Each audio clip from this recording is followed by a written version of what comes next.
Imaginen esto. Soy Elena, una mujer que siempre creyó en el amor y la familia. Mi anillo de compromiso no era solo oro y diamante, era la promesa de un futuro, el recuerdo de cada sueño compartido con el hombre que amaba. Valía $18,000, sí, una fortuna, pero su verdadero valor era sentimental, incalculable. La vida me golpeó fuerte cuando una emergencia médica me llevó al hospital, sola, vulnerable, luchando por cada aliento. Mientras yo estaba conectada a máquinas, mis padres, las personas en quienes más confiaba, veían una oportunidad. Nunca imaginé la traición que se cocinaba a mis espaldas, ni la crueldad que mis propios padres eran capaces de infligir. Ellos, que debían ser mi refugio, mi apoyo, se convirtieron en mis verdugos. ¿Qué harían si sus propios padres, en el momento más frágil de su vida, les arrebataran lo más preciado? Lo que sucedió después me dejó sin aliento, una herida que jamás cicatrizaría. Descubrí que mientras mi vida pendía de un hilo, ellos vendieron mi anillo. Sí, lo vendieron. Ese símbolo de mi amor y mi esperanza desapareció. La noticia me destrozó, pero la rabia, una furia fría y calculadora, comenzó a arder en mi interior. Mi recuperación fue impulsada por un solo deseo: venganza. No podía creer la desfachatez, la falta de humanidad. ¿Por qué lo hicieron? ¿Cómo pudieron? Su justificación fue tan ridícula que solo avivó más mi sed de justicia. Lo que les hice después para recuperar no solo mi valor, sino mi dignidad, superó todo lo que se puedan imaginar. Prepárense, porque esta historia es una lección de vida, de traición y de cómo el dolor puede forjar la más dulce de las venganzas. Mi nombre es Sofía, y esta es la historia de cómo mis propios padres me robaron lo más preciado. Siempre pensé que mi familia era un pilar, inquebrantable, como el ángel de la independencia en medio de la Ciudad de México, firme y eterno. Nunca imaginé que sus cimientos estaban podridos. Mi vida era un sueño hecho realidad, un cuento de hadas mexicano. Había conocido a Ricardo, el hombre de mis sueños, un ingeniero brillante de Monterrey con una sonrisa que iluminaba hasta los callejones más oscuros de Coyoacán. Nuestro compromiso fue mágico. Ricardo me entregó un anillo que era una joya familiar, un diamante que había pertenecido a su abuela, engarzado en platino. No era solo su valor monetario de $18,000 lo que lo hacía especial, sino la promesa, el amor, la historia que llevaba consigo. Era nuestro futuro, un símbolo tangible de todo lo que construiríamos juntos. Mis padres, Elena y Carlos, actuaron encantados. Abrazos, lágrimas de felicidad, promesas de una boda espectacular en San Miguel de Allende. Todo parecía perfecto. La pesadilla comenzó cuando el destino nos jugó una mala pasada. Un accidente automovilístico, una imprudencia en la carretera de Querétaro, me dejó gravemente herida. Pasé semanas en el hospital, entre la vida y la muerte. La recuperación fue lenta y dolorosa, llena de incertidumbre. Ricardo no se separó de mi lado, su presencia era mi ancla. Mis padres, por su parte, se mostraron preocupados, visitándome a diario, pero con una distancia que no supe interpretar en ese momento. Mientras yo luchaba por cada respiro, por cada latido, algo oscuro se gestaba a mis espaldas. La casa de mis padres, el lugar que siempre había considerado mi refugio seguro, se convirtió en el escenario de una traición inimaginable. Nunca me pasó por la cabeza que las personas que me dieron la vida serían capaces de arrancarme una parte de mi alma, justo cuando más vulnerable me encontraba. ¿Verdad? Cuando la descubrí, me golpeó como un camión sin frenos. La verdad, cuando la descubrí, me golpeó como un camión sin frenos. Mi recuperación avanzaba lentamente y con cada día que pasaba, la ausencia de mi anillo de compromiso se hacía más notoria. Al principio, lo atribuía a mi estado de convalecencia, a la confusión que a veces traían los medicamentos. Pero Ricardo, con esa perspicacia que siempre lo caracterizó, notó mi inquietud. Él conocía la historia detrás de esa joya, sabía lo que representaba para nosotros. «Sofía, ¿dónde está tu anillo?», me preguntó una tarde, su voz suave, pero con un matiz de preocupación. Esa pregunta, tan simple, desató una cascada de ansiedad en mí. Lo busqué con desesperación en mi mesita de noche entre mis pertenencias del hospital, en cada rincón de mi habitación. No estaba. Un frío helado me recorrió la espalda. Recordaba habérmelo quitado antes de la cirugía por seguridad, entregándoselo a mi madre Elena. Ella me había asegurado que lo guardaría en casa, en un lugar seguro. Cuando mis padres llegaron de visita esa misma tarde, la conversación se tornó tensa. Les pregunté directamente por el anillo. Mi madre Elena titubeó. Su mirada esquivó la mía, y mi padre, Carlos, se aclaró la garganta de forma incómoda. La respuesta que finalmente articularon fue un balbuceo de excusas sobre un extravío, una confusión durante el traslado de mis cosas del hospital a casa. No les creí ni una palabra. Ricardo, que observaba la escena con creciente desconfianza, notó el nerviosismo en sus gestos, la evasión en sus ojos. Él me conocía demasiado bien para no percibir que algo andaba muy mal. La semilla de la duda, sembrada por sus palabras, empezó a crecer, convirtiéndose en una enredadera que asfixiaba mi confianza. La semilla de la duda, sembrada por sus palabras, empezó a crecer, convirtiéndose en una enredadera que asfixiaba mi confianza. Ricardo, con su mirada penetrante, sabía que algo no cuadraba. Su expresión se endureció al ver a mis padres balbucear excusas vagas sobre el anillo. Se perdió, dijo mi madre Elena, con una voz que sonaba extrañamente hueca. Mi padre, Carlos, añadió rápidamente. Sí, en la mudanza del hospital. Una pena. Pero la forma en que evitaban mi mirada, la rigidez de sus posturas, gritaba una verdad muy diferente. Una noche, mientras intentaba conciliar el sueño, la imagen del anillo de Ricardo, el que me había prometido un futuro, se apoderó de mi mente. No pude dormir. Esa madrugada me levanté decidida a buscarlo. Sabía dónde guardaba mis cosas más preciadas en casa de mis padres.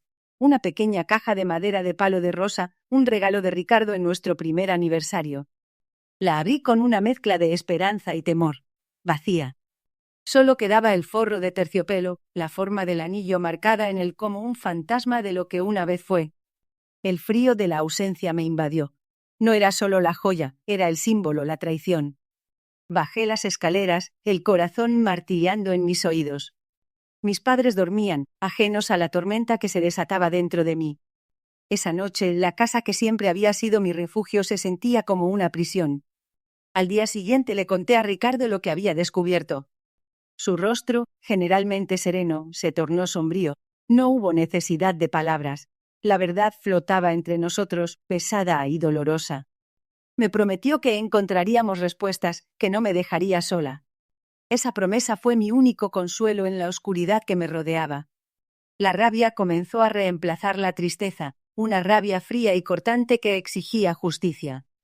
La furia se convirtió en una obsesión fría, un fuego bajo la piel que me impulsaba. No podía dormir, no podía comer. Cada pensamiento me llevaba a la imagen de mis padres, a su traición. Ricardo, con una paciencia que yo no poseía, me ayudó a canalizar esa energía. Me recordó que la venganza es un plato que se sirve frío, y que para que fuera efectiva, debía ser calculada. Juntos, comenzamos a armar el rompecabezas.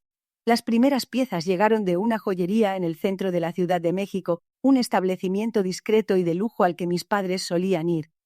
Ricardo, con una habilidad sorprendente, logró que un amigo de su padre, un detective privado con contactos en el mundo de la joyería, hiciera algunas averiguaciones. Lo que descubrimos me heló la sangre. El anillo de compromiso había sido vendido por Elena y Carlos, mis propios padres, apenas unos días después de mi accidente. Lo peor no fue solo la venta, sino el precio. Lo habían malbaratado, vendiéndolo por menos de la mitad de su valor real. La urgencia, la desesperación por el dinero, era palpable. Ricardo y yo revisamos los estados de cuenta de mis padres, sus movimientos bancarios, sus propiedades. No fue difícil, ellos siempre habían sido descuidados con sus finanzas. La verdad era más repugnante de lo que pude haber imaginado. No era una necesidad apremiante, no era una deuda ineludible. Habían usado el dinero para una inversión fallida en un negocio de bienes raíces en la Riviera Maya, un capricho de mi padre para impresionar a sus socios. La magnitud de su egoísmo me abrumaba. Con cada nueva revelación, mi corazón se endurecía un poco más. La rabia se transformó en una determinación inquebrantable. Ya no era solo el anillo, era la deshumanización, la forma en que me habían visto como un medio para sus propios fines, sin importar mi dolor o mi futuro. Ricardo me miró a los ojos, su expresión seria. Sofía, me dijo, están a punto de cosechar lo que sembraron. El plan comenzó a tomar forma, una telaraña meticulosa tejida con la frialdad que ellos me habían enseñado. El día llegó. Mis padres, confiados en su impunidad, habían organizado una reunión familiar en la casa de mi tía abuela, el lugar donde siempre se celebraban los grandes eventos. Pensaron que sería una celebración más, un brindis por su éxito financiero. Ricardo y yo llegamos juntos, mi brazo entrelazado con el suyo, una sonrisa tranquila en mi rostro que ocultaba la tormenta que se desataba dentro de mí. Los saludamos con una cordialidad que les pareció normal, pero que para mí era el preludio de un terremoto. La tensión en el aire era casi palpable, aunque solo yo y Ricardo éramos conscientes de ella.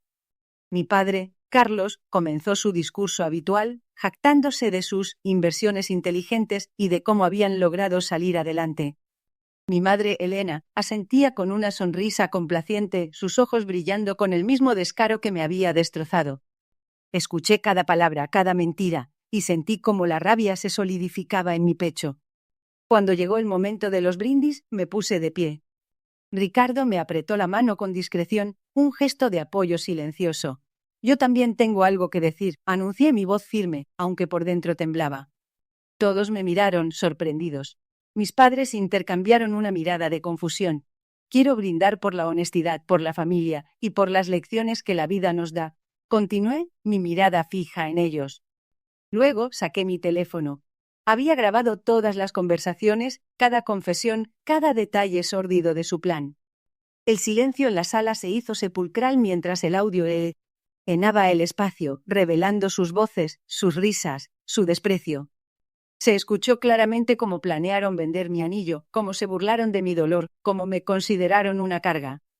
Las caras de mis padres se descompusieron, el color abandonó sus rostros, sus sonrisas se transformaron en máscaras de horror. La verdad, cruda y sin filtros, resonó en cada rincón. El silencio que siguió a la grabación fue ensordecedor, roto solo por el llanto ahogado de mi madre. Mi padre, Carlos, se desplomó en el sillón, su rostro ceniciento. Ricardo, con una calma que me sorprendió, se acercó a mí, sus ojos llenos de una tristeza profunda. Sofía, susurró, no tienes que perdonarlos. Lo que hicieron es imperdonable. Sus palabras fueron un bálsamo para mi alma rota. No había juicio en su voz, solo amor y apoyo incondéticos. La decisión fue mía, y la tomé con el corazón pesado pero firme.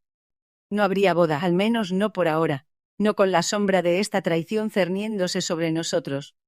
Mis padres intentaron disculparse, balbuceando excusas patéticas sobre deudas y un momento de debilidad. Pero sus palabras sonaban huecas, carentes de verdadera contrición. La avaricia había carcomido su amor por mí, y eso era algo que no podía olvidar. Ricardo y yo nos fuimos de esa casa, dejando atrás no solo a mis padres, sino también la idea de la familia que creí tener.